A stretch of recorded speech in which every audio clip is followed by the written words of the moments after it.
incubator, nurtures startups and ideas. And T-Works, which is India's largest prototyping facility, allows engineers, allows hobbyists, allows enthusiasts like transform these ideas into that incubation and prototyping be just a heartbeat apart. Let me also share with you that we have the world's largest innovation campus in Hyderabad, Telangana. It just takes you enough and same amount of time to sip a cup of tea for an idea to walk from T-Hub to T-Works. Let me also share with you that I'm personally a huge fan of motorsports and motor racing particularly. One of the biggest pushes during my tenure as a minister was to bring Formula E race to India. And I take a great deal of pride in saying that India's very first Formula E race happened in Hyderabad in 2023 on the streets of Hyderabad in February.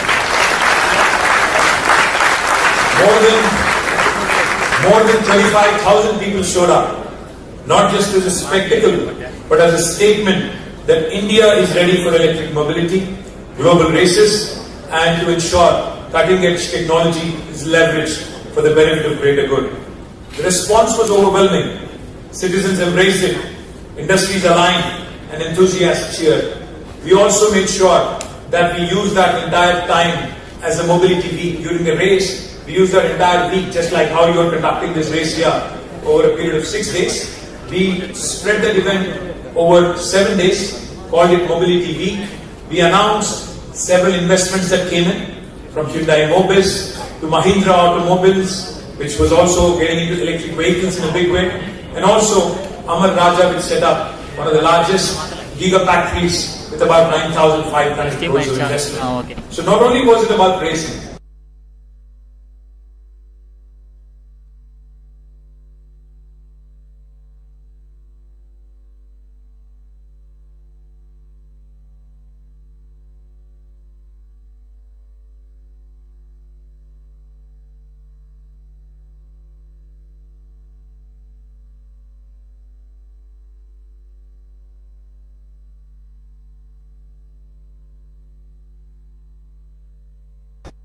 where you have innovation, where you have research, where you also have incubation and manufacturing, all happening in 3 different clusters as part of Telangana Mobility Valley.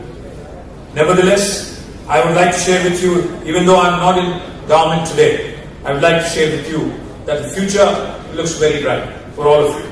The future is one where we certainly, of course, as India, we have problems. We have problems with civic amenities, we have problems with infrastructure, we have some problems in growing as a country with hesitations, but the promise of New India is that we must take bold and daring decisions, we must dream big. To all the young minds here, I would only appeal to you to consider one thing. Do not wait for opportunities, create them. Execute your ideas. Feel the adrenaline like you are on the racetrack. Every turn, every risk, every push matters because you only have one life to live. Better live it up and make sure that it counts. Let me also share one thing with you. You are a very restless generation. You're not the generation that sits and listens to lectures and listens to sermons. Let me tell you, as restless young bunch, you need to start questioning more and more often. What happens when a young engineer sees a racing car and asks himself or herself, I want to build one like this? I was told a very fascinating story on my way to the campus here by Vish, who accompanied me and who brought me here. He told me about the story of Mr. G.D. Naidu from Coimbatore, about 80 years ago, who had built a fascinating car by traveling all the way to Germany, brought back a car and rebuilt it all the way ground up from nuts to bolts and to a full-fledged car. If he could do it 80 years ago in Coimbatore, when infrastructure was not as great, when access was not as great, when there was no Instagram, when there was no social media, now I would ask you, I would urge you to consider, and I believe you can do this. My belief is simple. One among you will not just build the car like GD did, but You will also build the engines, you will build the batteries, and you will also build the software behind it.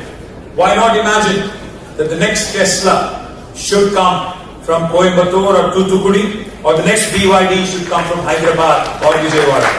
Why not? You have to dream, you have to think big. And I would also ask you to consider one thing. It's easy to be a job seeker. It's very easy to graduate, go get a job, and live life in a quiet lane. Do you want to live your life in a quiet lane, or do you want to live your life in a fast lane? It's something that you will have to decide. You could be a job seeker, or you could be a job creator for the rest of you. Once you start dreaming big, you'll often be surprised by your own potential. It is a privilege, certainly for me, to stand among you, because you are the architects of New India. When I call you the New India, it is not just about the demographic dividend, as we already have an advantage with, but I'm quite bullish on the aspirations and the hunger that you guys show. While we were coming here, we were having a quiet conversation, myself, Shankar, and a few friends.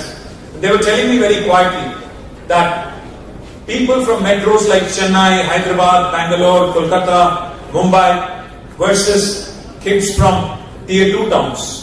Could be Coimbatore, could be Warangal, could be smaller towns in India. My friends when we were having a conversation, they were sharing with me that students and kids from tier 2 towns and tier 3 towns have more fire in their belly. And I'm a sincere believer that those kids are going to change the world, because they really have the passion, they really have the hunger, they really have the fire in the belly. This new India will not just come from metros and places where you are entitled. This new India will certainly come from our tier 2, tier 3 towns and also villages. Let me also quickly conclude by saying a couple of things.